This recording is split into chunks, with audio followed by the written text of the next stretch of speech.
adults in what that actually means. But realistically, that's what you're talking about. You have too many goldfish crackers. What do we do about it? How do we address that concern? Um, so I see that it is 2:58 by my clock. We have started recording again, just to let you all know. We have people coming in as we speak, already up to 11 participants. Yesterday, we had, I think, 36 or 38, something to that effect. Um, and we do have people who were not able to, actually another speaker and a couple of other people who have been rescheduled for tomorrow and are not able to make it. They are interested in the recording, which will be made available on the HLG website at a later time. But we'll wait just another minute. I think we've been chatting, so we've got good connectivity with everybody. It's going to be a slightly different format from last time. Um, I see Mr. Palm has joined us. We were looking for you yesterday, Mr. Palm. Sounds like there was an issue with the link. Yes, there was a issue with the link, and I'm here. Just got through actually responding to overdoses, and we respond in St. Louis on certain days. Also, there's a big mass vaccination event in St. Louis tomorrow at Forest Park Community College, and then we've been also vaccinating in Kansas City, and I also have someone, or I have to return a call for a pharmacist down in East Missouri. So the Office of Minority Health, we've been testing and all that. Mr. Maldonado will tell you that we've been trying to be supportive with the Hispanic leadership group with getting out masks, and we also gave out clothing and things of that nature at some schools and with the Missouri State Highway Patrol. You said timeout, Mr. Maldonado? Okay. Yes, I'm sorry. Joe, it's 3 o'clock, so I'm going to go ahead and welcome everybody for the sake of respecting everybody's time. We want to start right at 3. And so welcome to the 20th annual Hispanic Capital Day. This year, we could not go to Jefferson City and be together in the Capitol with the legislators, with department heads. So we're doing this virtually through Zoom. I want to welcome everybody. I want to let the panelists know that you'll be talking to community leaders from the Hispanic community and other communities. We're all passionate about our communities. We're all passionate about taking care of each other, and you'll be able to do some networking later on in the chat. I want everybody that wants to network with someone to make sure they put the emails if they want to share the email so they can network with with our panelists and with each other. So welcome everybody. Today, our moderator, facilitator is Alejandra Johnson. She will be taking care of introducing the panelists as they come. I will say that our first panelist to speak is Mr. Clay Goddard, who joined the Missouri Foundation for Health as the Senior Director of Public Health. So with further ado, Alejandra, please take over. Thank you. Thank you so much, Tony. Thank you to our distinguished panel. We do have Mr. Clay Goddard, Ms. Esmeralda Jaron, and Joe Palm, Mr. Joe Palm, who is a longtime friend. We look forward to building relationships with Esmeralda and Clay. Again, they've been asked to be called by their first names, so I'm not being disrespectful. But we thank you very much. I'm going to give each of you, rather than me trying to kind of pull from your bios on the website, just give us a 1 minute synopsis, if you would, of exactly what your role is in terms of the health of the Missouri public. And we'll go ahead and start with Mr. God with Clay. I'm sorry, with Clay, if we would. Thank you so much. I'm so delighted to be here. I recently retired, and I served for 25 years in public health with the Springfield Greene County Health Department in Springfield, Missouri. I retired at the end of February, but I didn't rest long. I took a couple of weeks off. By the way, being a public health director in the middle of a global pandemic is a really interesting seat. But I started here with the Missouri Foundation for Health, and I'm working on public health transformation. So I believe that the pandemic has really laid bare some of the cracks in the foundation of our public health system in Missouri. It's time for us to do better as a profession, and I hope to facilitate that using some of the lessons that I've learned as a director for the last 25 years. We've done some things right in Springfield, and hopefully we can, raise the tide so that all ships rise together. And really, that's just a short synopsis of the work that I hope to be doing soon. Perfect, perfect. And Esmeralda, is it Esmeralda Ajaron o Esmeralda Ajaron o cómo se pronuncia su nombre, por favor? Sí, gracias. It is Esmeralda Jarón, and I just recently retired too, but I retired from the Air Force after 26 years of military service. I retired last June 2020, and I began to work at the Office of Diversity, Equity, and Inclusion at St. Louis University School of Medicine, late September, early October. And since I was retired, or since I began working here, I have been working remotely. And but it's been, it's a new environment working during a pandemic. But it's been good. It's been fun, and I'm here to support and build that bridge from between SLU School of Medicine and St. Louis University, or in St. Louis community. Thank you for the invitation. I appreciate it. Wonderful, wonderful. And just to be clear, is that in any way connected with the clinica that SLU does? Like, what's your interface there to clarify your role with the community? So I work in the Office of Diversity, Equity, and Inclusion. So it is a separate office right within the School of Medicine. So yeah, we have our vice dean, we have a staff that is dedicated for taking care of the students, as well as this new position, which I will talk about it in the next round of questioning. But I will be able to describe what I do for the School of Medicine. Gotcha. So it's the School of Medicine, just to be clear on that structure. Okay. Correct. All right. Yes, because many of us are familiar with Jorge Pio Pedre and the Clinica, and I just wanted to clarify, kind of that connection there, whether it existed or didn't. So we are going to go ahead and then ask Mr. Palm to introduce himself. And Casa de Salud, Hades putting in the chat. So you get that. Mr. Palm, Joe, could you go ahead and give us a minute of who you are? I know you were already starting, but tell us what you do. My name is Joe Palm. I'm the chief of the Office of Minority Health for Missouri Department of Health and Senior Services. And as I tell people, when you are born, we certify that you're alive. And when you leave here, we certify that you are gone. And in between the time you're born and you leave here is our job to try to help you be the healthiest you can be and best quality of life.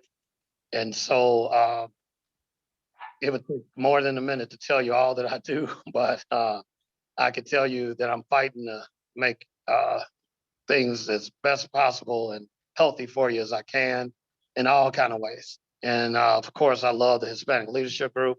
Thank you, counselor, for calling me a longtime friend, because I feel like we are longtime friends, lifelong. And so thank you for inviting me. And sorry that I got confused on the link and the time. No worries. It happens, tech issues, but we're glad to have you. And actually, you're a great fit for today's panel, because we will be discussing health issues. I see that pretty much almost everybody who what is here today, what's here yesterday. So we probably won't need to go over any of the housekeeping rules, but please do go ahead and and put your questions in the chat.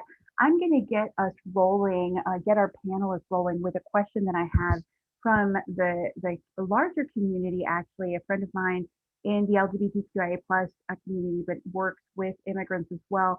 And he wanted us to ask, he was asking on Facebook, the issue of IDs, because if you're working with homeless people and or immigrants or other people who may now qualify under the tiers, and certainly with President Biden's directive may qualify completely soon, but people are getting turned away if they don't have an ID or don't have insurance. So the question specifically is, if someone does not have a state ID and does not have insurance, where can they get the vaccine? Because we are getting reports from the community that people are getting rejected. And of course, if you're homeless or if you have an immigration issue, an ID, or are in some other way disenfranchised, you don't have transportation to, and you can't take time off from your job and miss food, lose out on food or rent money or electric to go spend a couple of hours to get an ID. How is that handled, please? And I'll open it up. Any of you can, Ms. Clay or Esmeralda, Joe, whoever wants to take the question. I'll jump in first, and then I suspect that Joe might have some perspective on it. By the way, it's a pleasure to be addressing all the delegates in the leadership group, and I appreciate the opportunity today. This is a constant battle that we fight in public health because, as Joe can tell you, we really don't care about legal status, whether you have an ID. We just want to prevent disease. And so that's really the priority. But sometimes things go off the rails a little bit when you're working within systems that do want to fill in all of those blanks on a computer registration form. So the simple answer is, when you have a decentralized healthcare delivery system like we do in Missouri, where you're dealing with, hundreds, literally hundreds and thousands of outlets for vaccine, people will run into barriers. Our job in public health is to remove those barriers. So I don't have a single answer for you. What I do have is an email address that I'm going to put into the chat. And if you can tell me where the barriers are being encountered, it will be my job to knock those barriers down and find an avenue forward, because we really want to get vaccine in arms, and you shouldn't have to have an identification to do that. So I can usually find avenues where the barriers can be removed, and I'm happy to serve as a conduit to the right people for you. So if you want to share that email address, if you ever have questions, reach out. I will get you answers, I promise. Well, is it okay if I post that publicly? I know you're talking to about 30 people here and it's being recorded. Yes, it is okay, because I will work all of my networks to break those barriers down for you. Yeah, we are seeing, the biggest barriers that are being reported in the chat are the registration process in different languages and transportation. It's certainly not easy for everybody else to go out to Perryville, Missouri, or wherever to get a vaccine. And Joe may have more specifics on this, but I know that the state health department is doing some work surrounding the transportation issue. I heard a presentation on that yesterday evening. So that's additional information that I think we can get to you. All right, Joe, what do you have to add? Yeah, so what I would say to you is that let me know offline, because we actually did a testing specifically for the homeless population. Did it through a FQHC, and the individuals didn't have IDs. So it was, unfortunately, it was on the news. There was a homeless camp outside of the city hall in the city of St. Louis. And so we did testing there. We've done vaccinations. So I would want to talk offline to see where these locations are, but I totally agree. When you're looking at public health, you can't look at someone as homeless, or you can't look at, you got to look at people, human beings, because anyone that's a human being can catch COVID, and they can basically be exposed to it and expose you to it. So our goal is to get everyone vaccinated and get everyone tested. And that's just the smart thing to do. It's the right thing to do because of the fact that if you don't do that, and I'm glad Yvonne was put Affinia in there, because that's who we tested with, Affinia. And we're also testing with Swope Health in Kansas City. And so I would say to you that, Yvonne, you may know the number. We probably did 13,000 people, at least 13,000 plus. And who knows where that number is now, because I just stopped counting. So, you know, counselor, if you know of some people or some areas that you feel that need to be vaccinated, tested, and that, you let me know and we'll work on it. I'm not going to say much more than that on a public recorded call. That's good. And Clay, I see that you put in, and Alejandro también also put in the COVID vaccine. Okay, 28,000. Wow. 28,000, right? Wow. Yeah, Finia has been, they have pulled their weight for sure. But the that is not an email to report problems. Were you gonna give us an email, Clay, to reach out? This ride is a transportation. Were we also gonna get an email for them to report problems? And Yes, then, let me get that put in there for you real quick. Sorry about that. that's great. And then, you know, we also, I think, you know, this might affect folks in the LGBTQIA plus community, maybe some trans folks. You know, IDs is an issue that really crosses a lot of different groups, right?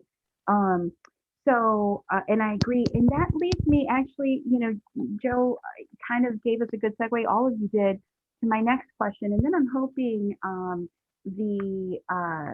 we get some more questions from the chat. That history, you know, in 1918, there were people that fought masks, right? That there was an anti-mask movement, and other public health measures. And here we are in 2021 having some of the same conversations, despite the scientific advances. So not even taking we can, you know, the colors are red and blue, but it can be orange and yellow, purple and green. I don't really care. I'm not taking a political position myself, but does it surprise you as public health experts that the science has become so politicized? And whether you actually stand on one side of the issue or the other, everybody says it's politicized. Nobody says it's neutral, right? People say, oh, it's you know, political for these reasons, and other people say it's political for those reasons. Can you speak to that politicization of the science? It's really tragic. You know, as a public health professional, we let science guide decision making. And, you know, my experience was pretty interesting. Many of you may have heard about this in Springfield, but we really had the first scientific evidence through real life experience that mask use was an effective mitigation measure. When we ended up with a infected hairdresser, actually 2 infected hairstylists at Great Clips in Springfield, who exposed about 190 people. Yeah, I remember that. And we had no transmission that we could prove. And we even did testing of those contacts.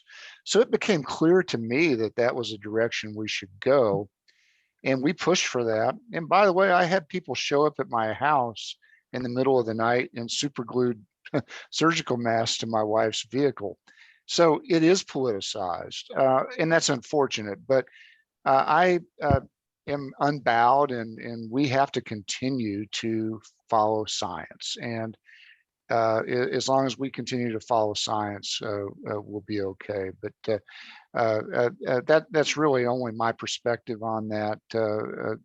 We do know, as you pointed out, in 1918, this was a political debate as well. And anytime you have that intersection of liberty and equality come together in American politics, you end up with a little bit of a divisive issue. And certainly there are some that view mask mandates as an infringement on their liberty. That's unfortunate, and a tragic consequence.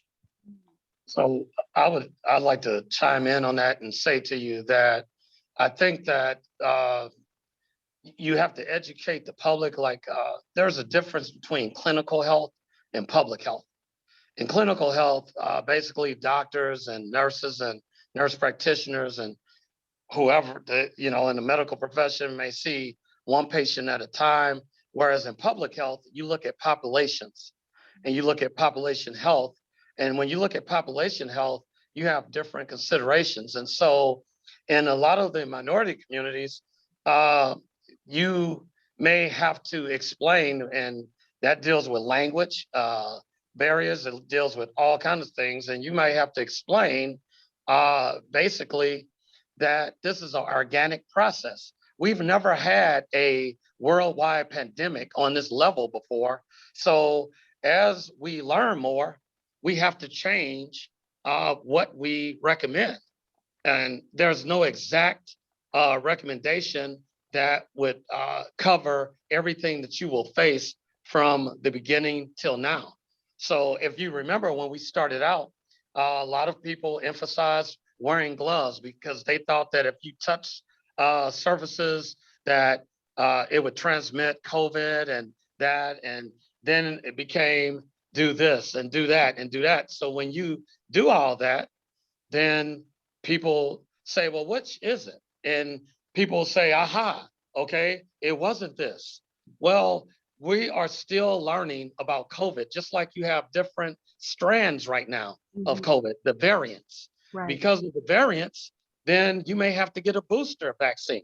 And so there are some people that say, see, that vaccine didn't work, but they may not understand that there are different strands or variants. So it's incumbent upon us as public health professionals to educate our community and use different languages and that in order to do so. And what I could say to you is that back in 2019 of February or March, we reached out, and some people were afraid to tackle doing the PCR testing because they were afraid of being kind of exposed to COVID and things of that nature. And they said, we want to learn a little more. But Affinia, Vice President Yvonne, she'll tell you, Affinia stepped right in. We worked together. We got out there in March of 2019, and we got out in the community. We tested in alleys. We tested on parking lots. We've tested everywhere you can test. We test the homeless. We tested everybody. And so then people said, well, Joe, why did you work with Affinia so much? Because Affinia said, let's go, let's get going. And we got out there and did it. They made sure that we had translators. I mean, man, we tested the International Institute. We did it. And if you remember, St. Louis had the worst numbers, the city of St. Louis, at the beginning of this pandemic. So what I'm saying to you is we have to do that. And right now, we need to educate people about this vaccine because people don't know. They say, well, what's in the vaccine? And they don't understand about what's in the vaccine. And we have to tell people when we've taken the vaccine, and we have to have our leaders and the people that they know in the community to take the vaccine to show that this vaccine is safe and that it works. And I could go on, but we have to be tied to the community always, forever in public health. That is great. That is great. And you're absolutely right in getting with people who, sometimes the organizations that say that they're helping the community aren't as close to the community as we would actually like, right? There's people directly in the trenches, and then there's sometimes like nonprofits that are a little bit above, and kind of in concentric circles, moving farther and farther away whomever is actually being helped, and the focus. But to that spin, the political issues that we've been talking about, to the education that Joe was just mentioning, one of the things that for me has always been, and we've all got cousins, right? I've got one cousin in Minnesota who is right here with me, and another cousin in Kansas who's like, it's all fake, it's all fake. And everybody's got, I mean, at least many of us have those family members, right? Everybody's got family of one kind or another. And to the cousin who says it's all fake, I ask about the bodies, the morgue trucks. I feel like there's no political spin that you can put on the fact that morgues are overflowing, funeral homes are overflowing, hospitals are overfilled. I mean, there's just only so much spin you can put on that, right? And what would you, since we do have health professionals on, are you seeing, we're seeing in the news that numbers look good. Are you actually seeing less hospitalizations and less corpses, less dead bodies? Like, are those numbers in fact going down? Yes, case counts are down statewide significantly. Hospitalizations also, remember, those are a lagging indicator behind case counts because it takes some time for that disease process to result in hospitalization and tragic outcomes. But we're at an interesting tipping point, Alexandra, because we have a promulgation of these variants, and you've all heard about the Great Britain variant, the South African variant, the Brazilian variant. B.1.1.7 is the one that we're most concerned with, which is the UK variant right now. And so it's more infectious, and we're in a little bit of a race against time. So that's why it's so important that we eliminate vaccine hesitancy, that we reach our hard to reach communities as quickly as possible. And if we can win that race, we'll continue to see case counts decline. If we're slow, this B.1.1.7 is much more infectious, and it can take hold and drive those case counts up again. And then as a result, we'll see an increase again in hospitalizations and then in deaths, unfortunately. And specifically dead bodies, you're seeing less corpses. Okay. Yes. Because I just think you can't spin that number, right? Like, you can't spin the fact that they had to rent extra morgue trucks, right? Yeah, you're right. I also want to say while I'm talking that because I have to just give credit where it's due, 100%. The governor early on wanted us to do mobile testing. He announced that at a press conference, and Director Randall called me and said, "Did you see that press conference?" I said, "Yes, sir, I was watching it." He said, "Well, that's you. you said get out there and start doing mobile testing." And so that started early on to try to reach those hard to reach places. And Director Clay, even though he retired, he did a great job in Greene County there. And I gotta applaud. He did a great job, stood in there because it got hot there for him at one point. And he jumped right on it and got on it. And so, a lot of us, believe it or not, we have been working hard, and the Gov's been working hard. Director Randall's been working hard. We've been up at 5 a.m.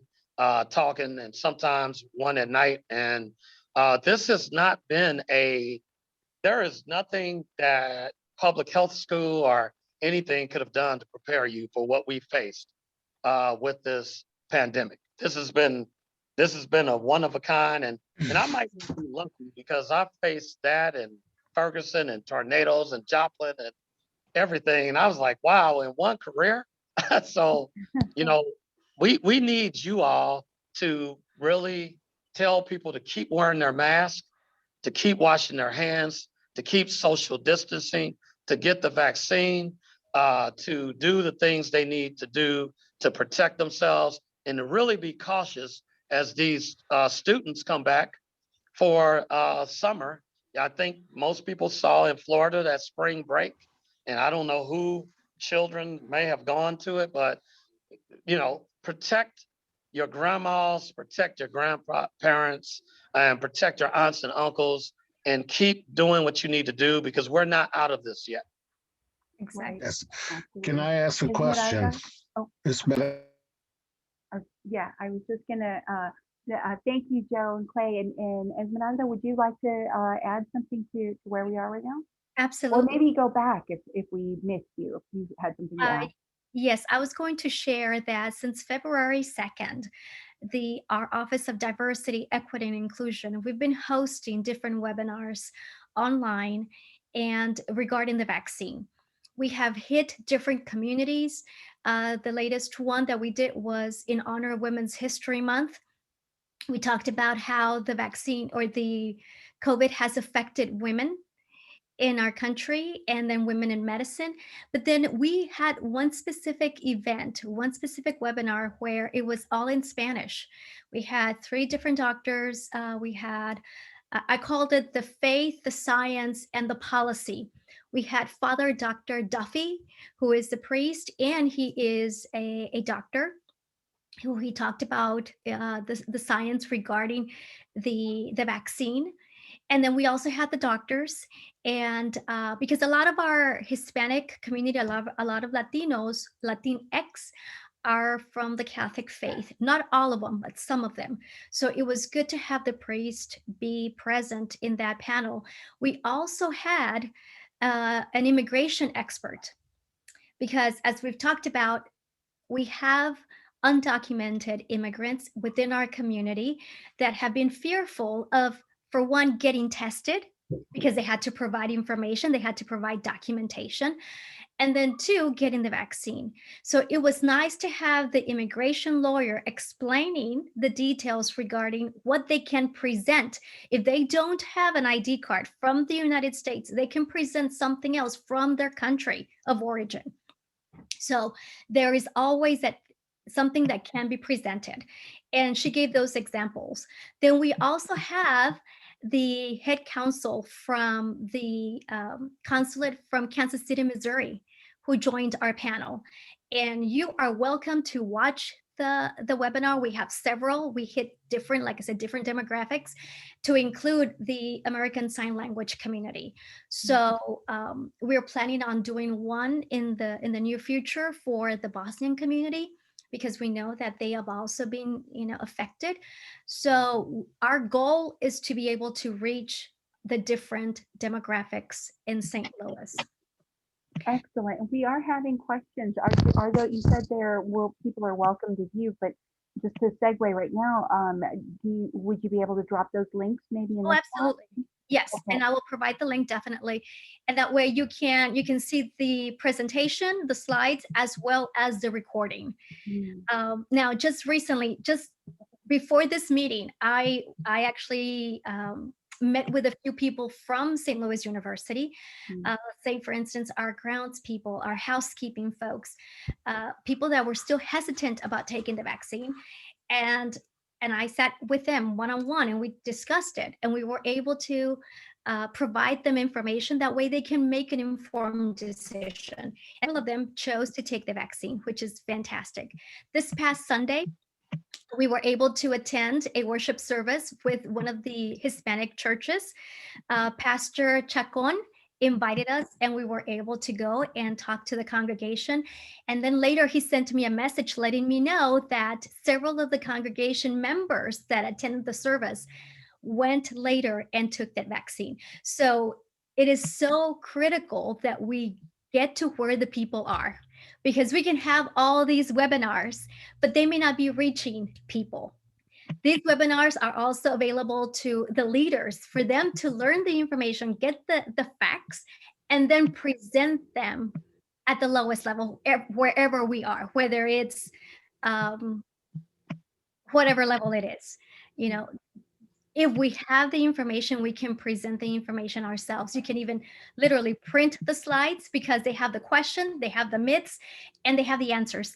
So we have provided the test with the answers to facilitate the process.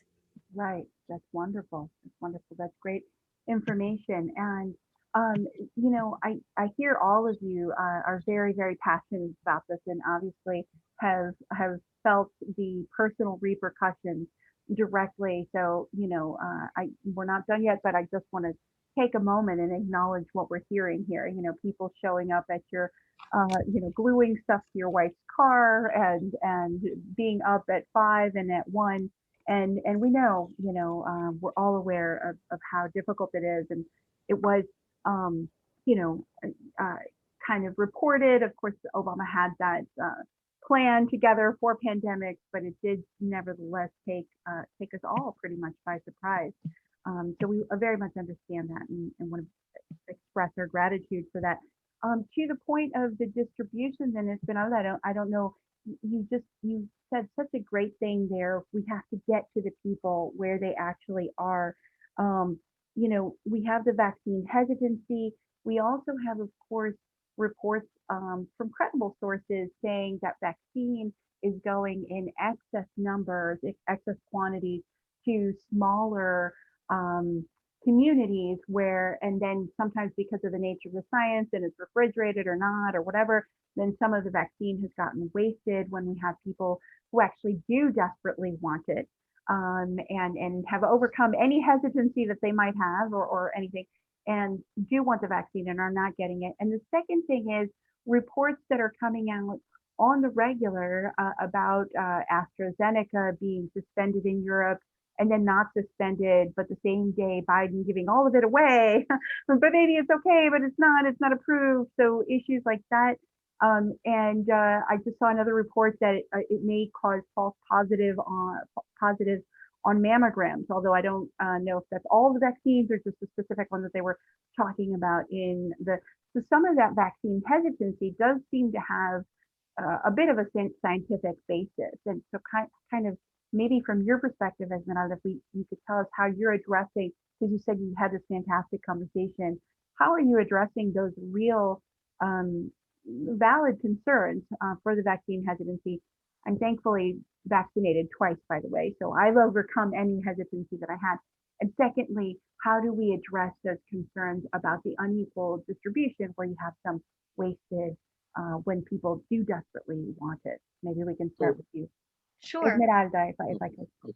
Yes, absolutely. I actually use my personal testimony because I got COVID back in June of 2020, and I actually shared with them how it felt.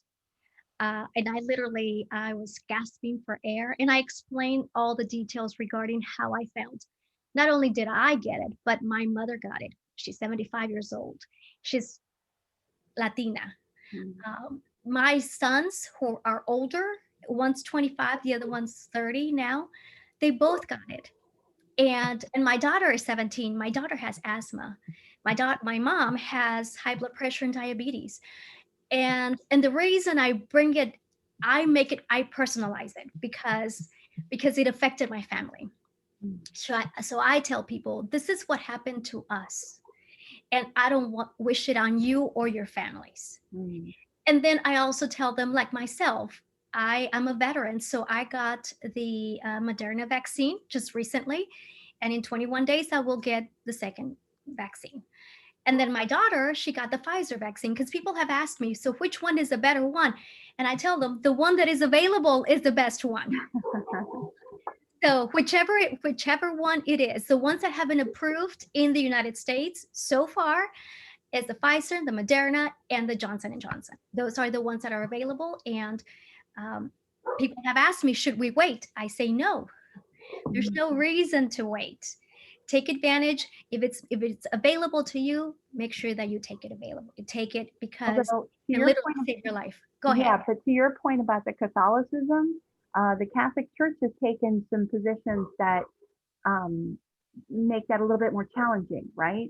Because of some of the sources of the vaccine being from maybe some fetal material or something like that, and sending letters out, I think authorizing the taking of the vaccines, of all vaccines, whatever their provenance, and then other church officials or other messages coming from the church.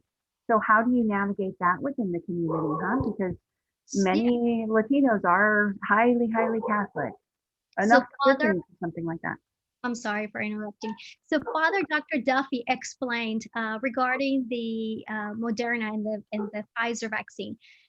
He explained all the details regarding it. It's not done with aborted fetus cells. And so it's not done with aborted fetuses. And so he actually explained that. And we provide the link to the Vatican. So we actually provide that information within the slides. That way people have that information, and it is in Spanish. So I will make sure that I will find that link and go ahead and post it in the comment section for all of us to have as well. Because if they're taking the vaccine, the Pfizer and the Moderna, which is what Dr. Duffy talked about, he addressed that concern that some Catholic people have. And he addressed it really, really clearly. So I will go ahead and place that link to that file in 1 moment. Yes, because I know personally someone who works at a local high school, a Catholic high school, and they were saying, hey, we're going to be scheduling a vaccine event. And then about an hour or two later, an email came out from the administration saying only if you choose, because there may be some concerns from the church. So there is, and this was in the last 2 weeks. And I was like, but I thought that the Vatican had said it was okay, and apparently, I think it's the Johnson & Johnson maybe that may be presenting those concerns. Joe, did you have something to add to that? I would say to you that I kind of agree with her that the personal, my mom, I'll give you a personal example. My mom, I talked to my mom about protecting herself, wearing a mask, washing her hands, everything. And my mom said, okay. And I was asking her, are you doing that? Or are you doing this? Well, my mom she's a real estate agent and broker.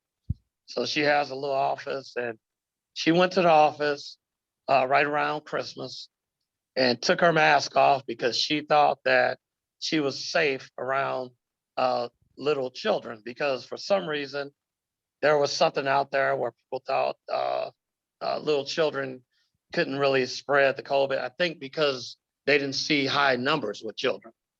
So my mom called me the day after Christmas, and she said, you know what? I don't think I can smell. And I said, you don't think you can smell? She said, yeah, I've been cooking and I was doing whatever, and I really don't think I can smell. So I said, well, Mom, what have you been doing? And I actually did some epidemiology and I figured it out. She took her mask off around the children, must have caught it. So she tested positive. Now, mind you, all along, I told my mom the vaccine may be coming and all that. And my mom was like, well, I don't know that I want to do it, whatever. Well, after she caught COVID and she couldn't smell and all those different things, she said, I want to get it. Now, this is even after my aunt died from COVID. 4 of my good friends died from COVID. And all that didn't make her want to get it. But once she couldn't smell, then she was ready to get the vaccine and all the other things that she was saying was a problem. She said, look, I got to be able to smell and all that. So, it's not a clear path of a lot of people that don't want to get the vaccine. If you give them an article or they see something and they don't want to get it anyway, that will just make them more likely to say, I don't want to get the vaccine. See, there you go. And that's that political stuff again. Now, I can also tell you that a lot of in the Black and Hispanic community, I had a lot of people say, I want to get Moderna because Dr. Fauci got Moderna and Kamala Harris got Moderna. So I want to get Moderna because if she's the vice president and she got Moderna, then it must be safe. So I'm telling you, there are a lot of different reasons why people decide to get the vaccine and get the particular vaccine that they get. And so all I can say to you again, and one last thing, I even hear people say that my dad or my mom, they get the same flus or they react to the medications the same way I do. So I'm going to wait until they get the vaccine. And if they react well, I'll get it because I'm just like my mom or my dad. So what I'm saying to you is that I really think it's going to take people in the community talking to people in the community in order for that to happen. Now, as far as uh, vaccines being sent to certain places, not other places, let me tell you this, and and I'm not going to name names or whatever, but there were some people that were requesting vaccines and they weren't even registered in Show Me Vax, or they hadn't even taken the steps to receive it, or they didn't have the people ready to vaccinate. And they were out there bad mouthing the director, the governor, and different people, and they weren't even prepared to get the vaccines. And so I've had to actually help a lot of people register to get the vaccine. They might not have had the super freezer for a Pfizer. It's just all kind of things that went into play, but there was no deliberate attempt by anybody not to give vaccines to people. And I guarantee you, we've been trying to vaccinate people the best we can, vaccinate people. And I'm telling you again, if people are looking to be vaccinated and that, I put my email in there. You all call me, talk to me, but we've been getting out there vaccinating. Mm-hmm. Thank you, Joe. If you don't mind, Alejandra, I want to chime in here for a second. I was sent some report from the Ad Council, and it was part of their COVID collaborative, and they did some studies on African Americans, white Americans, and Hispanic Americans and Latinx community. And one of the things that they discovered in the Latinx community, which a lot of us really know by intuition already, is that the hesitancy, being not confident in vaccine, the federal government is number one for them not to trust in the federal government. They also are not trusting into some of the pharmaceuticals, the big pharma. They're not trusting in that because they feel that's a money thing. Government is control. Pharmaceutical is a money thing. They do trust the personal doctors. They do trust leaders in their own communities. They do trust people that have been vaccinated already and they see that they're not having side effects, that they're okay, that they're happy, that they just are, for example, in my case, the relief I felt when I first got my vaccine, it was a major, major relief because of my household and the people in my household. Was a tremendous relief to know that I am safe around my mother-in-law who has really bad conditions. I am safe around my grandkids that I'm taking care of and they're staying at home. It's a major relief. Now, when I tell that story to other people that are kind of like on that 50%, I don't know, maybe I should, maybe I shouldn't, I don't trust it. I heard they put tracers in the vaccine so the government knows where you're at, all that kind of stuff, right? So it's important that as leaders that we do tell our stories. Esmeralda, your story, just kind of emotionally got to me because I can't imagine being surrounded by family members that were all have COVID. I mean, that has got to be one of the scariest family situations that anybody can find themselves in. So we do want to get the word out. If we know any Hispanics with contacts with people, and I say celebrity, right? Meaning you're the chair of a group You're a director of a very important school department. You're a celebrity. You are the one that needs to convey to your neighbors, your friends, and your community that this vaccine is safe. And not just say it's safe, but you know it. You know the science behind it, that it is safe to take, and that's kind of like a lot of money was spent on the survey and stuff, but it really comes down to, yeah, I thought about that. Yeah, you know what? I did take the vaccine and I am healthy and it didn't give me bad effects, maybe a little bit of fever here and there for one day, but I am better. But the alternative is not very good at all. The alternative, we still have people that we have family members like Alejandra said, that they don't believe, they think it's a hoax, that it's a money-making thing, that they don't believe it. And the one thing I say is 500 and something thousand Americans are dead right now. Yeah. You don't the want to be corpse part of that distribution. Right. statistic. And Yes. do the vaccine as soon as possible, because there's also stories of people that have been on the register that have caught it before the time that they got their vaccine. Yeah. So, And the all long-term that is very neurological important. effects. Yeah. I'm sorry. All of that. All know, of that is very important. yeah. Well, And anyway, with that, I got to say my little piece. thank you, Tony. No, you're absolutely right. And I think what we're hearing, and Jeff Soyentet, he mentioned in terms of the local African community, some suggestions that I thought were really great. But what we're hearing over and over is these kind of personal testimonials, right?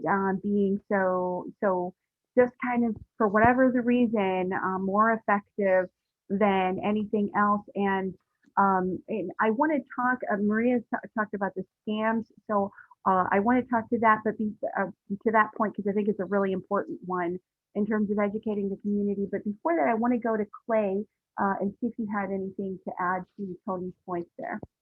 Yes, I mean, such powerful points that were made, and it really aligns well with research that the Missouri Foundation for Health has done. We're going to be unveiling this next week, a series of focus groups with, we did 6 focus groups with Latino adults across the state, both in St. Louis and in rural areas, also with Black Missourians, both rural and urban, and then with white Missourians as well. I want to focus on some of the findings and give you a preview of what we found with Hispanic adults. They feel forgotten by the health systems. You're not going to find that to be a surprise. They often feel like they're the last to receive accurate information. In fact, we heard examples of getting accurate information from Mexico instead of from their own government. So really that leads to that further distrust in government, and that's really tragic. Oftentimes the information is not in Spanish, and they worry about those issues related to insurance. They worry about those issues related to immigration status. So that's all borne out in this research. Really what we found, though, is if we're going to get equitable distribution of vaccine, you are going to be critical pieces to that puzzle. It will require leadership in Hispanic communities to be important messengers, because we're finding that hesitancy is starting to wane as people that get vaccinated, and that they haven't had serious health complications from the vaccine. So we're really going to rely on community-based organizations and leaders in your communities to drive this messaging home. And we found, interestingly enough, in our Latinx communities, one of the themes that really seems to be very powerful is getting vaccinated to protect your family. Seems to be something that really resonates within our Latinx communities. I just wanted to throw that out there. We'll be presenting that next Wednesday in a webinar. And I don't have that information with me right now, but that's something that I can get to you so that you can send it out to your leadership group. That would Yes, please send that to us, to the STL HOG gmail.com, and then we'll disseminate that information to our leadership and to the different groups. Yeah, I'll put that in the chat, definitely, that HLG email. And I have to say, though, as I'm hearing you speak, and certainly we're, in crisis mode, triage, trying to deal with things. I think, as Miranda said, as building the plane as you fly it. But these are systemic issues, right? To your point, Clay, you were kind of saying this prior to the meeting started, and we've all alluded to it in one way or the other. And everybody on this call, I'm just looking at the people.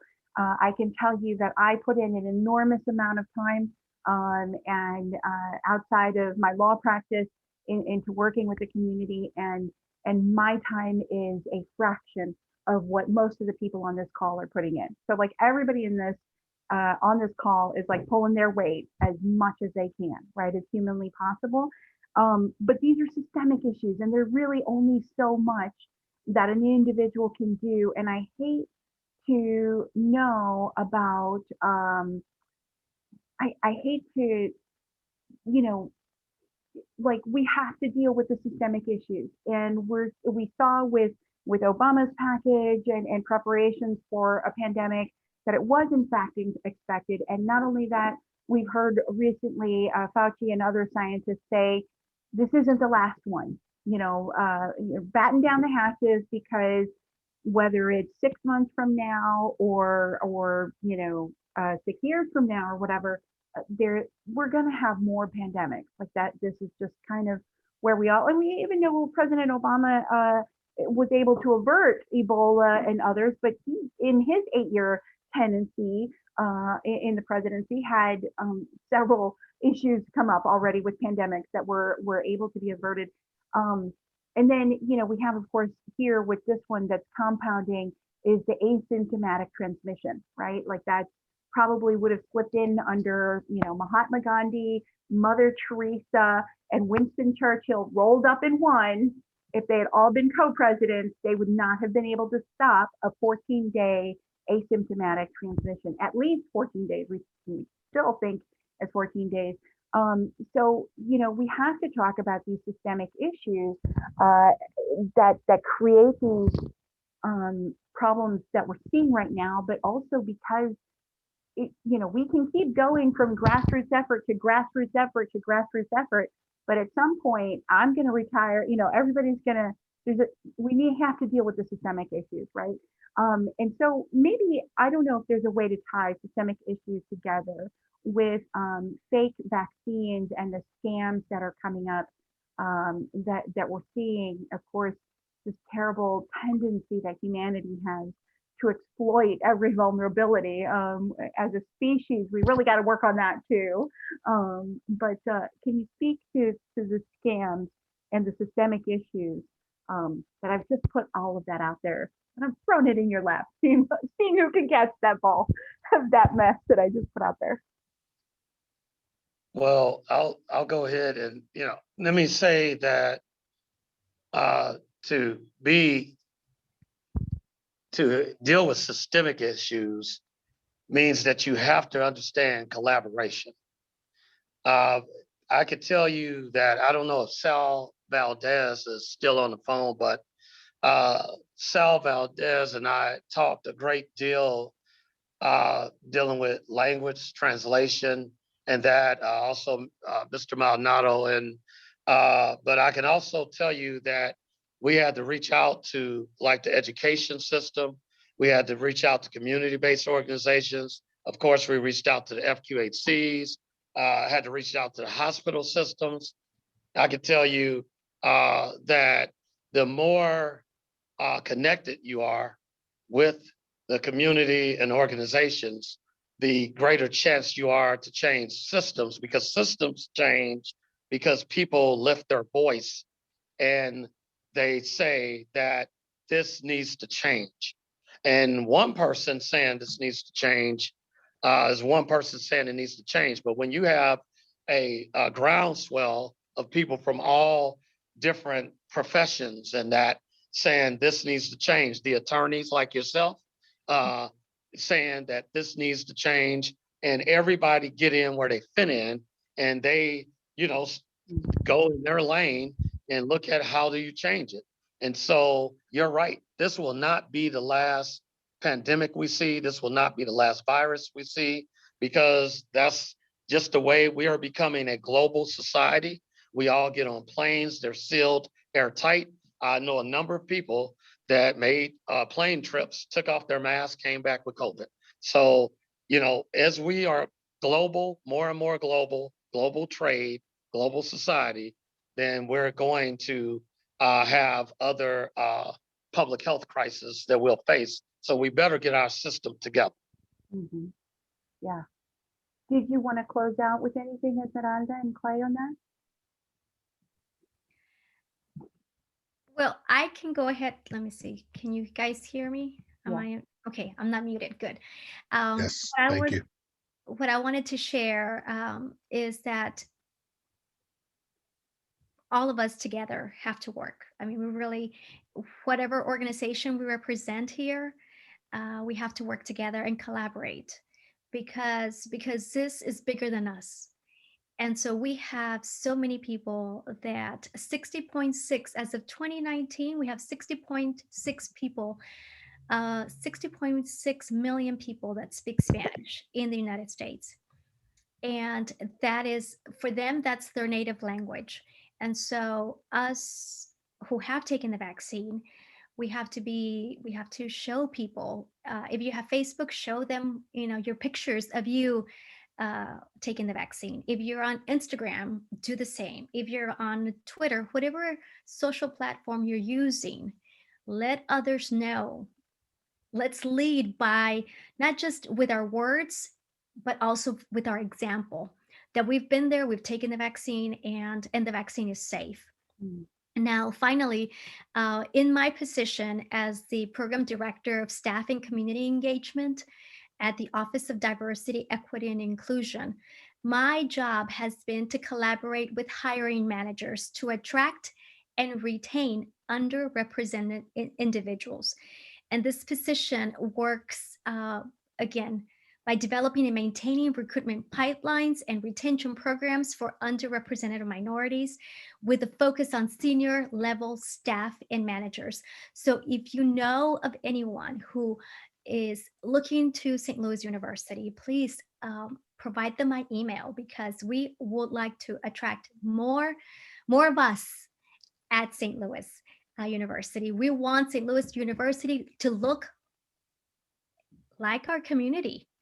So if you know of anyone who is looking to get a job, please have them send me a message. And I'm not just talking about people in grounds and housekeeping, and I'm talking about staff jobs, at like my position as a program director. So I'm looking at program directors, I'm looking at managers, I'm looking at supervisors, and staff and faculty. So I will provide my email once again.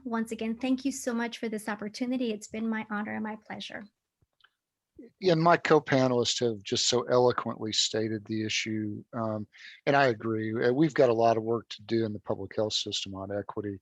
And we're going to roll our sleeves up and start that journey right away, because the pandemic has revealed, significant issues that we already knew existed. But I think maybe that they will become more salient to people who would normally not see these issues. I do want to address real quickly the fake vaccine issue. I'm not aware of any reports in Missouri, but we do know that people take advantage of these sorts of situations. If you hear of any credible reports, or even reports that aren't credible, let Joe or I know. We'll get people pointed in the right direction. That's a federal crime. And we can marshal resources on that. And my only advice would be, send people to credible providers for vaccine. Your health departments would be a great starting point, and I can connect you to the right people if you need be. I really appreciate the opportunity to visit with you all today, and look forward to continued conversations. Thank you. Thank you all for your work. Thank you. Thank you very much. Tony, do you want to close this out? Yes. Were you reading my mind, or were you seeing my chat as I I was just typing it? no. Oh no, I didn't see your chat. I just know you're the boss. So No, I want to thank, first of all, the panel, Esmeralda, Clay, Joe. I want to thank Alejandra for the great work that she does in keeping this stitched together. And also our latest IT person, Maria. Can you yes, wave who's your telling hand? us, Maria, can you wave your hand? Yes, She's about to yes, launch a yes. Thank poll, you so much. put So, and together a I poll, so also, stay on it. before I forget, I want to say that if you can, let's acknowledge our panel by waving our hands like this. Yay! Instead of clapping and making all the noise, we can wave our hands like this and let them know that we appreciate them. Thank you so much. Also, if you would like to stay on the Zoom and talk a little bit, we can do that for a little bit, a few more minutes. And I know that when the conversation is good, an hour is not enough. When the conversation is even better, an hour is not enough. So we're in that category of this is a great conversation and an hour is not enough. But by all means, if you have to go back to work, thank you so much for the time that you gave us. Thank you for your compassion to our community, for the work that you do as leaders for our communities. I mean, I can go on and on about every single person on this Zoom with Jeffrey and Yvonne and Haiti and Alejandro and Maria Jacek and Elena and Sandra, all the work that you guys do in the community. You know that I love you for it. And so with that, Alejandra, if somebody has questions in the chat and we want to continue to talk a little bit, let's get to it. If not, just feel free to leave the meeting when you have to leave. And thank you so much. And tomorrow we'll have legislators from the state of Missouri. We have Senator Angela Mosley. We have Representative Gretchen Bangert. We have Donna Berenger tomorrow. So you're welcome to come back again tomorrow, 3 p.m. You can use the same link to get back on. And then the panelists, I welcome you to come back. And instead of working, you can listen and chill a little bit with our legislators. So thank you again. I appreciate every single one of you. Thank you. Thank you. Thank you very much. The handshake, huh? Thank you so much. I'm going to stay a little bit to network, if that's okay. Absolutely. Absolutely. This is open for a while. And yes, Yvonne, additional people can register to attend tomorrow, even if they didn't register before. And also we can definitely, you can share that link. What we didn't want to do is because of the Zoom bombing concern, we didn't want to just put that out on the Facebook. So please make sure you complete that poll. I know that many people already have, but wonderful, wonderful. Thank you guys. Well, you know, we want to network a little bit, and I see our friend Joe is still on with us. You're so awesome, Joe. You really do work hard. I want to recognize that. We appreciate that. But you know, but there are some, I mean, the issue is what for me is what all of us are saying. We're putting enormous amount of time in. What Esmeralda was saying, we have to get to where the people are. So nobody, I think, doubts that at least most people are genuinely trying very hard to, oh, Esmeralda, you're here too. Thank you. I'm so glad that you stayed. Wonderful. And I was just quoting you. I'm saying, you know, we really have to get with where the people are because we're all working hard. The question is are we working effectively? What is our impact? You know, what is the most direct way to actually get this taken care of? Because I think it's funny. I read articles and see Facebook posts about, you know, Brazil and concerns about immigrants at the border. And I'm like, yo, like half our city isn't vaccinated, right? Like I can go, I'm here, like I live in St. Louis City in the Tower Grove Park area. And if you look at the statistics, any kind of, because even that's a little bit iffy, but any statistics that you can tell shows that we don't have anything like 100% vaccination in my own, like a 5 block radius, right? Like, I'm like helping my neighbors, I'm helping friends. So it's like, Brazil, what the heck are you talking about? How about South Kings Highway? Like let's get South Kings Highway vaccinated, and then we'll talk about Brazil, because we've got to get within our sphere of influence, right? Get that taken care of. So what did it's a small enough group now. Just unmute yourselves, and let's talk a little bit. I may step away because I have to use the restroom, but let's talk with the people. Let's just open up the floor. Anybody who hasn't had a chance to participate.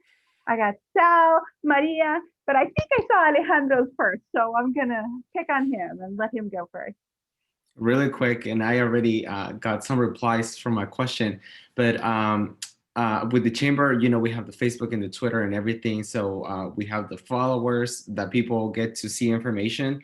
So what I was looking for is some information in Spanish that can help people looking to get vaccinated. And specifically, there are all these events and mass vaccination and this here and there, but it's very confusing for people. And people are working, they don't really know how to sign up and stuff. So if there's any information out there in Spanish that we can share, and then sharing all the groups that are also part that are in Spanish and whatever, so we can have people just be a little bit more informed about where to go and get vaccinated. I don't know if somebody has a flyer or something like that. So I had posted that we have resources. We do have resources. We do have information pertaining to the vaccine itself. However, I would probably say that maybe Afinia or Casa de Salud, the clinics would know when they're going to be providing vaccine. For instance, today at SLU, we had vaccine available to our members. And I asked, when's the next vaccine clinic? They don't know. So, so I would rely on Afinia and Casa de Salud. And Yvonne is raising her hand. She's ready to share. Yeah, so Afinia Healthcare, we're vaccinating Monday through Friday at 2 locations. That's every day, during the regular week. And if people just go to our website, the lead into the website is in English, but we do have information in Spanish and other languages as well. Once you get into the COVID-19 tab of our website, and people can sign up and the sign up is really basic. It's just your name, your address, your phone number, your email. It's just really basic. Once you click on that link, super easy. So right now we're vaccinating people who are 40 and older who have the chronic conditions that are approved by the state of Missouri, or people who are 65 that may not have any chronic conditions. Because we have areas that we're responsible for in terms of our funding and our status as a federally qualified health center, we are vaccinating people who live in the city of St. Louis. So they have to have a zip code that is for the city of St. Louis, or in the county, there are 3 zip codes that surround one of our health centers. We only have one community health center in the county. So that is 63133, 121, and 114. That is all in our website. If people go afiniahealthcare.org/COVID-19 to go directly to that tab, or just go on the homepage and click COVID-19, all that opens up. I don't have a flyer right now that I can say, boom, this is how you do it in Spanish. I don't. Certainly with this conversation, I need to put that together.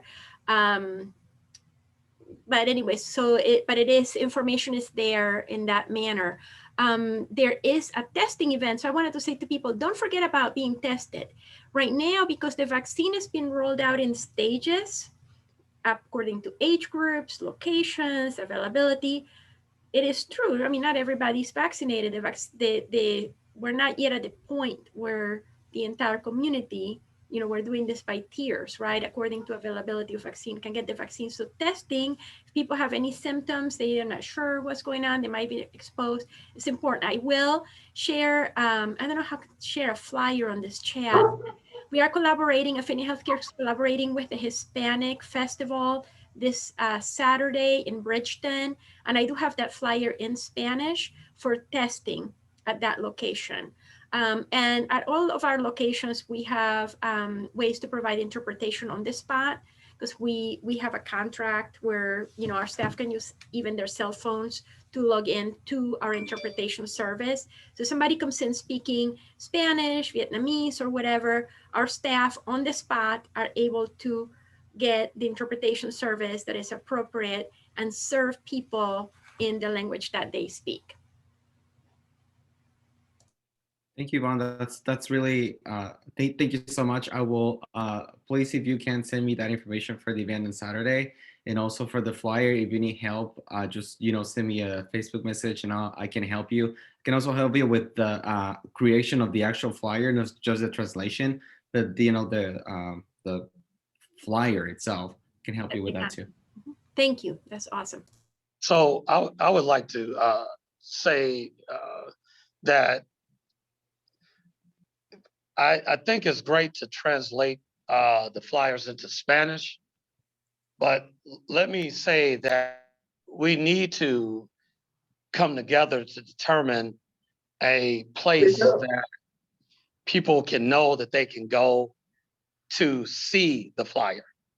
Because we actually did that, and I worked with Sal Valdez, and we put a information up on our site at the beginning of COVID and people were not coming to the site.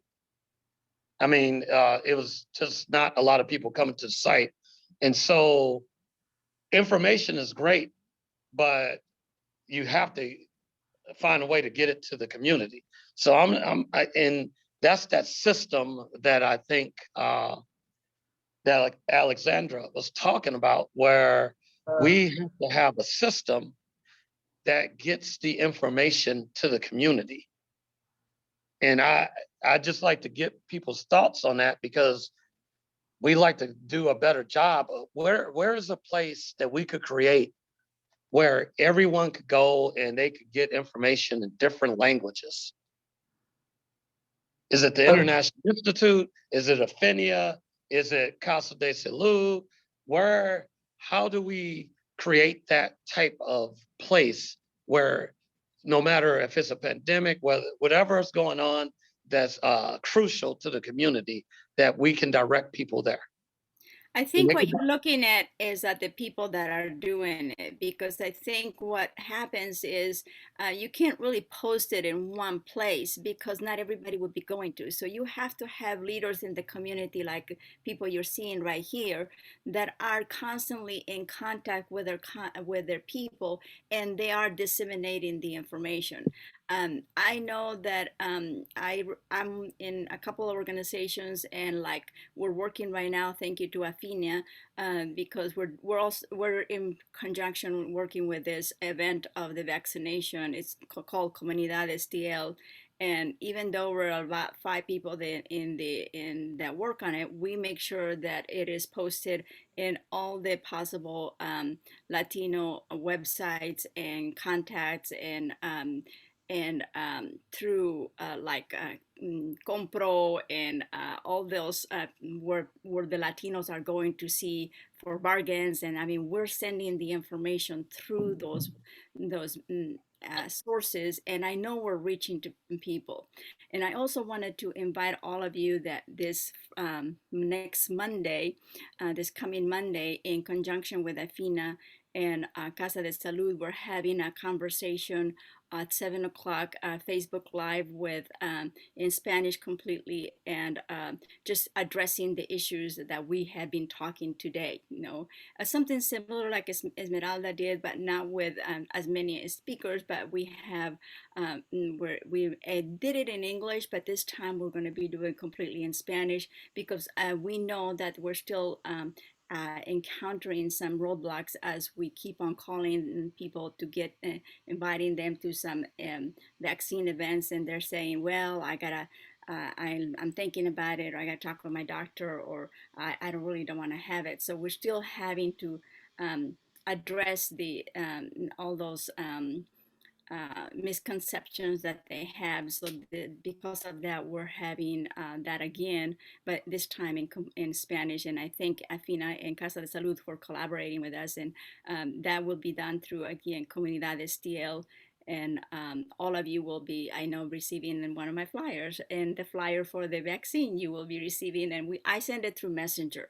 And to me it's just directly to the person, and hopefully that way it is we're reaching the different people and communities for them to share as well.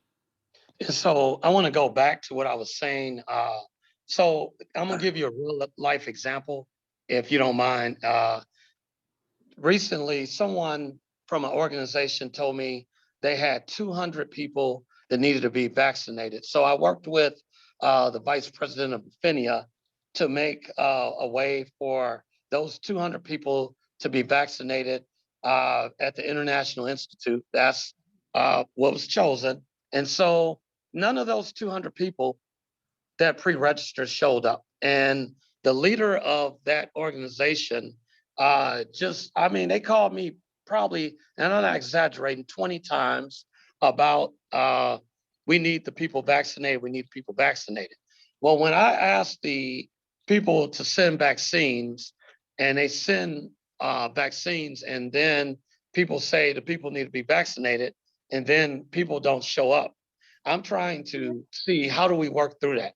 And so I'm asking the experts here, as you said, the leaders here, and I saw in the box that someone said not everyone has a website and all that, but most people have a phone. And I'm thinking, is it that we do some type of app to send out information, or ask people to get an app? Or I'm asking for recommendations. What do you think we should be doing? I would like to clarify just one thing, because even though that organization did not send their 200 people to the International Institute, since they did tell us that week, oh, sorry, we thought we had 200 people, but now we only have 20. I just want to clarify for everyone that we then reached out to other organizations that had people, and we filled all 300 spots. In fact, we ended up giving out 301 vaccines. Somehow one of our nurses squeezed out one last one out of a vial and we gave out every drop. So because of the concerns with things wasted, I just want you to know, and a lot of it was with the help of the Hispanic Leaders Group, because I did tell Tony and some of the volunteers that are on here today were at the International Institute. The last minute, we had a few no-shows, like 20 no-shows, and people got on the phone and called people that had great needs and got them in. So 301 vaccines was the result. But yes, it is a problem when you have a community partner that tells you, we got all these people, and then they don't have them, because these are such precious resources. So that is definitely, it cost us to have to work way over time to get it filled. But thank goodness we did. Well, Joe, I do want to make sure that you know of STL Juntos, which is, and Sal, I see your hand waving. I'm sorry, but just directly to Joe's question, there is a group that's been put together, and they are receiving donations themselves directly, but they're also acting a little bit as a middleman, if you will, basically to connect the resources to the community, and getting there, and like putting the bags together and handing them out. And that was co-founded by Gabriela Garcia Ramos and Ramirez. Lourdes Treviño Bailón. So I, am happy to, Gabriela Ramirez Arellano and Arellano. sí, and Lourdes, I know, I'm just saying going back and forth between the English and the Spanish, but definitely can put you in contact with those two resources, which is a great resource. What Maria is talking about as well, it's really about just having the relationships with the people that are embedded really kind of in the community, to use a term like, you have your CNN embed in the Iranian war. You need people that are embedded in the community, and those connections have to be made. The other thing is that we have Diario Digital and Red Latina and other publications, which are great resources. But one of the things that we see is that at certain stages of this, basically, to not put too fine of a point on it, but just to be my usual direct self, we see white translators being paid, white newspapers and others, but community-based, and this goes for Asian and African and the Latino and others, then we're asked to volunteer for the good of the community and to do this. Now, on this call, you have people putting in hundreds of hours volunteering. So it's not about that. But then at some point, you have people who, like Diario Digital and Red Latina and others, they have specific costs associated with doing their business, right? And so we see the state government and other agencies not paying, not even paying for the cost, like never mind profit, but not paying for the cost, and asking the community of the disenfranchised to absorb the cost of reaching out to the disenfranchised, and kind of in a way that really perpetuates those systemic issues of not reaching the community and trying to, there just aren't that many white people embedded in the community that are doing the kind of work that we're doing. And so when the state or the agencies or the nonprofits pay, who are often white-led, pay more white publications and white people to reach out to Black and Brown communities, I mean, it's just seeing it in the trenches. It's obviously there's a disconnect there, right, between the resources and the people that are actually needing it and getting it. So to putting that bug in your ear, that like if we can get funding, actual funding for our newspapers to do that. Joe, wait. So Sal. Well, that was a nice segue to what I was going to, a couple of things I wanted to share with you all. There is a core group committee, myself, Blake Hamilton from the International Institute for this, Bailón, and several other folks that are working on this specific issue. And we've been working with the city and the county, and it's been frustrating. In addition to that, I sit on two committees with the Missouri Foundation for Health and the Regional Health Commission. So there's a core group of people that are working at this. On a micro level, and our argument is if your job is to not leave anybody behind, then how are you addressing this problem from a race, ethnicity, language, and cultural perspective? And I've had multiple discussions with Joe, and Joe, I'm going to get to you in a second. And it's a ship that's been moving in one direction forever, and we're trying to turn it. And it's not a great turn, but I like what Joe said earlier. The more voices that are heard, the better, because it's just not me. It's not just the individuals in our group. All of us have to bring this up. Now, part of our focus has been, number one, dealing with the pandemic, and you're right with your observation, Alex, and I ask organizations, and I ask representatives of systems, if you get federal dollars, you are required to provide a language access plan. And Yvonne, I'm going to come back to you on that because you may have information that we don't have and maybe we can model. And they're required to provide a language access plan to healthcare in general. in COVID, I don't care if it's COVID or opioids or whatever, if you get money from the federal government, you as a state agency or a system or healthcare provider or hospital are required to take these steps. They've been ignored for the most part. This is the Title VI stuff that you were talking That's about the yesterday. Title VI. Yes, so that's one issue. So we're going to be working with Joe. Anybody that wants to join us, please let me know. We're trying to keep it to a small group that will do the work, because it's work intensive. There's material that you have to become accountable for, and we need to have feedback and collaborate with Joe. Maybe, I don't know, Caleb from the Missouri Foundation for Health. So that's one issue. And Yvonne, I don't, as a FQHC, I know that you fall under Title VI. And if your organization has a language access plan, and it's very specific because the guidelines come from the federal government. We'd like to see that and share it and look at it to see if other organizations in healthcare providers are doing that. That's one level. On the state level, they're agencies. And Joe and I had this discussion, are required to do that. But if we aren't aware about that, it's almost like, well, if those communities don't know, then we're just going to keep doing things the way that we have been, because nobody's called us out on it. Nobody's asked us for it. So we've got to strategically address systems in that manner. Mm-hmm. And so the result has been that the response to COVID in terms of our communities, whether it's the African communities, Jeffrey, I see you're still on, it's been a shotgun approach. But I ask people, I've had these discussions, and I ask CEOs of organizations a simple question. I said, you embrace diversity, inclusion, and equity, but I look at your board, I look at your directors, I look at your staff.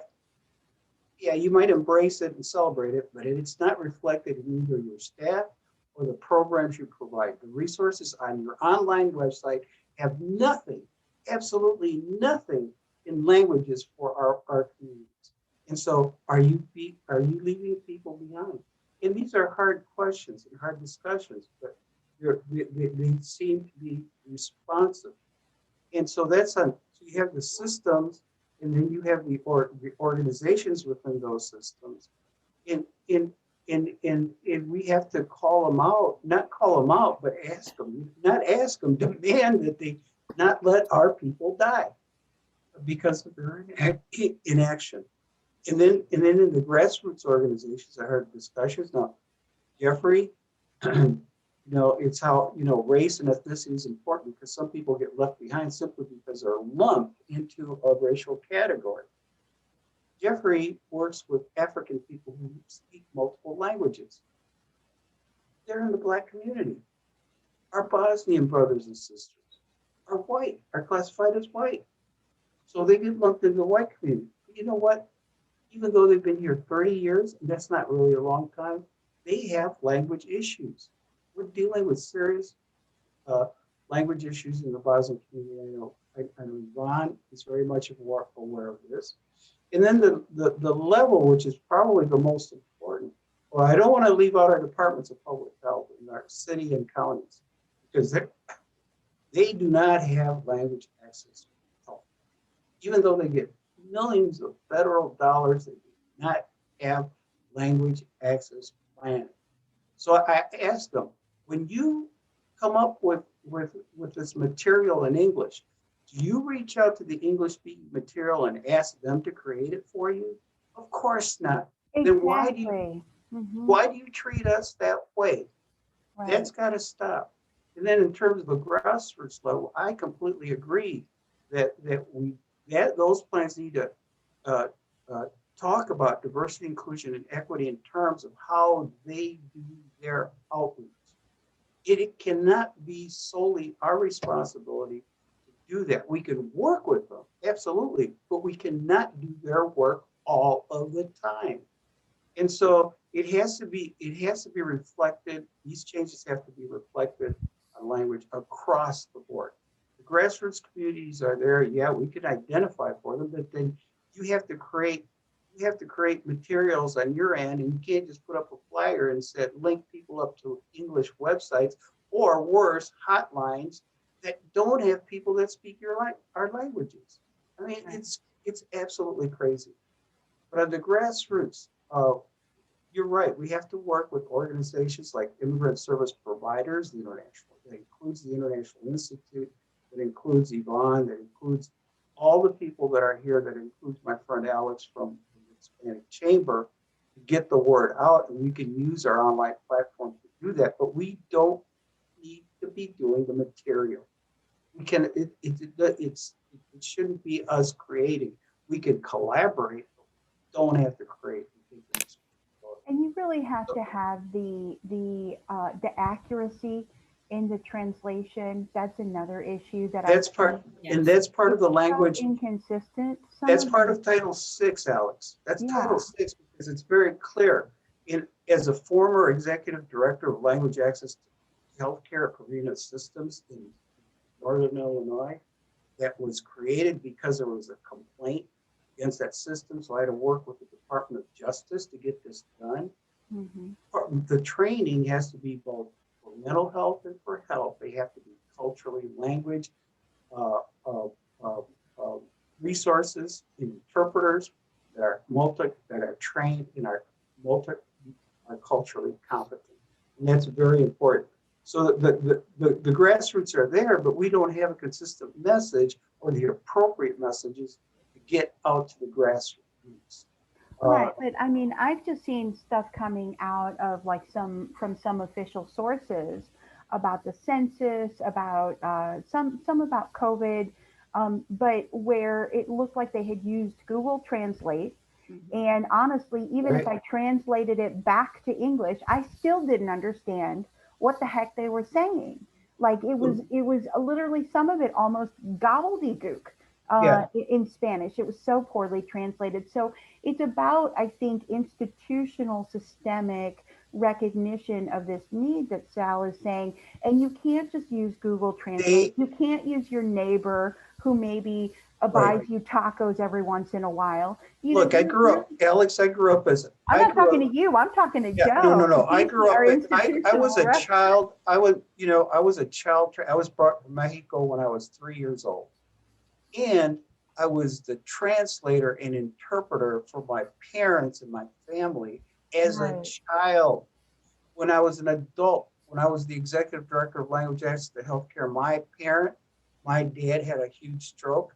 He was in intensive care. My mom was taking care of my wife. If you met her, Rebecca, she's Anglo, right? She's Irish, and so I was at work. She's at the hospital in intensive care with my mom. She stepped up for a bit. She came back. My mom was gone. She comes back a little later. She says, "Mom, where were you going? What happened?" She says, "Well, a nurse came over and asked me to translate because they had a patient next door." And I said, "Well, why?" Well, she said the translator was gone. And so my wife asked the nurse, "What do you mean your translator was gone?" She says, "Well, the janitor was not on shift today." I mean, come on. Yeah. See, the thing about it is there's a hammer. I don't like using the hammer very often. But we do have a hammer. And that is that systems and organizations who do not comply to Title VI expose themselves to risk. And what is it that organizations and systems hate and try to comply as best they can and avoid a lawsuit that will bring the Department of Justice in is when somebody calls them on why they're not providing Title VI. Why they don't have a plan, and why don't they have the materials and resources, and why don't they have the steps, the staff and the mechanisms to provide those services that they are required to provide services to. Well, and to Sal's point, I don't mean to pick on you, Joe, but I know that we are longtime friends, that you've worked with HLG long before I was even on the scene and everything. And I think that is some, a bit of advocacy that I tried to, it was hard to draw that line, I think, with the governor to really, advocate for our community as best we could, clearly and directly, with at the same time not being antagonistic and so aggressive that we would sever the connection and he would never come back to anything HLG ever did again. So, but it's not like the Latinx community ballooned in the last 6 months. We didn't show up when the pandemic started. I mean, we've been the largest growing community for some time. So some of these issues, these systemic issues that are, like Clay Goddard said, are the pandemic is really highlighting. But what it's highlighting, in my opinion, is how if these systemic issues aren't addressed, from my perspective, then white people die. Like what they're saying, showing is like the danger to people. It's like, now our interests are affected and therefore we care. And so, but Latinos have been around for a minute here in the Missouri region, right? It didn't start, I mean, we're going literally back like a century and have been the largest growing population in Missouri by birth for quite some time, as well as people arriving from immigrant communities. And so it is a little bit, it has been, more than disappointing, because we are talking about death here. We're not talking about accumulation of wealth and higher education, all of which are highly valued by many folks in the Latinx community. But we're literally talking about life and death here. And so it's been disappointing to see some of this stumbling that some of us personally have been advocating for via HCD and Hispanic Capital Day and other HLG activities. To Joe's credit, Alex, I'm sorry, to Joe's credit, I'm not picking on Joe. You can pinch me. I'm not picking on Joe. You can pinch me next time you do this, because I didn't want to mansplain or be in a position that I cut anybody off. And I'm sorry, because Joe, I'm not putting Joe in a hot seat. He is an advocate. He is a friend. Yes. He is like every one of us who's passionate about this. But as he said, he needs voices. And he made a commitment to me this morning. He said, I will help the committee. I will talk to them, and there are opportunities to make change, and we need to do it strategically, and we need to do it coherently. So Joe is not just an employee of the state. He is in a very, what I consider a very high position, a person who's capable of change, but he cannot do it without us. So Joe, I don't mean to put you in a position, but I'll be quiet. No, well, I didn't, and I don't mean to do that either, Joe. I'm because let me tell you. Let me share something with you before, so that you can convey it further. Like, this is what I heard on that call. These are the concerns they raised. So we're not like pushing. We're talking to you because you're our friend, because we know that. Let me say this to you. Look, when I first took over this position, and I could tell you, I remember at the first Hispanic Day at the Capitol. And Jaime Torres basically said, let me tell you something. You better be working hard for us. I'm going to do everything I can to get rid of it. And I remember when Jaime Torres did a presentation in front of Charlie Dooley for the unveiling of a stamp. And Jaime Torres showed a map, and he showed the population. And he said, we are here, we're taking over. And so I want to say that I am your friend. I want to say that Sal told me that when I got in this position in the future, to say my name is Joseph Salvador Palm, okay? And I feel like that this is a federal matter that comes down through the state, is mandated by the feds in Kansas City. The congressman that represents the heaviest Hispanic populated area is Cleaver? Congressman Cleaver, okay? And the Congresswoman that represents the most heavily populated Hispanic community is Cori Bush. So, Okay. okay, and so Oh. let me say this to you. So Yep. when you look at them putting together these packages with this funding that comes down from the feds to the community for stimulus and CARES Act and all this, they have the ability to say, I want this much money appropriated for this specifically, and to create positions for this and all this stuff. But see, I've been trying to meet with Cori Bush since she's been elected last August. I want to make that clear. I've been asking her legislative director, Miranda Jones, can I meet with you? And this is why. But it's one thing if I say it, but if every leader on this phone calls her office and says to Cori Bush, look, you need to meet with our community. And we know that Joe Palm has been trying to reach you and meet with you. We don't know what the problem is, but you know what? If you don't want to meet with him, then meet with all of us. But I'm saying to you, and it's the same in Kansas City. I just met with Carlos Gomez in Kansas City, and I was talking to Carlos Gomez, and I was helping him understand that I get that you're over the Hispanic Chamber of Commerce, but this is how everything else ties into the Hispanic Chamber of Commerce, the jobs, the unions, education matters if you want to have a workforce. Okay, housing matters if you want to have a workforce.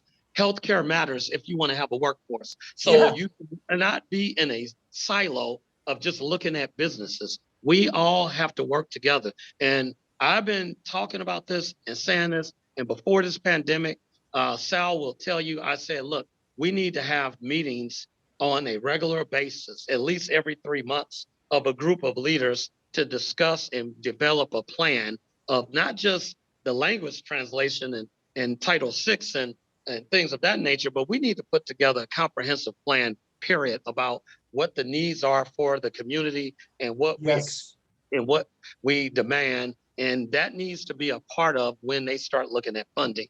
So I have to call a pharmacist, and I got to call them because I got to get some people vaccinated, but I wanted to stay on, and I don't take this person. I'm with you. I'm a part of you. Yes. Okay. I don't take this person. I'm a part of you, and I expect you to kick in my behind and say, look, we need to get this done. I'm just saying to you that we need to get together and put our thoughts together and have a plan that we can be clear about what we expect from funding to positions to what needs to happen comprehensively. And so whenever you are ready, I'm telling you, Alexander. You can use my Zoom. Next week, I already talked to Alex about this. Oh, So I didn't know that. Okay. Well, and we're still trying to work out the details. 2 points, Joe. Yes, sir. Workforce. We had the Deputy Commissioner for College and Career Development, Blaine Hennessy, present at one of my town halls last week. Some of you were there. And clearly it points out one of the demographics is that by 2050, the majority of kids in our public schools or in our schools are going to be majority minority Latinos, Latinx kids. Okay, that's point number one. Point number two, the importance of getting our congressional representatives involved. I know when I was in the military, the last thing that you wanted to address would be a congressional inquiry. And I think that, right, Esmeralda? Yeah, the last thing. Oh man, you see generals and colonels and going almost crying because somebody they're and that should be the impact, because if systems and healthcare and in public health in response to this COVID all of a sudden got a congressional inquiry, oh my God, you would see things happen. Yes. Well, yes. I have to go. I thank you so much. just Go wanted get to people thank vaccinated. you. You We call talked to me you anytime. before. Okay. Thank you, Joe. All right. Peace and love. God bless you. Thank you. All right, guys. Thanks, Joe. Well, this has been fantastic. Thank you so much. And we'll be in touch and we'll see you tomorrow if nothing else. All right. Bye. Gracias. Great job, Alex, as always.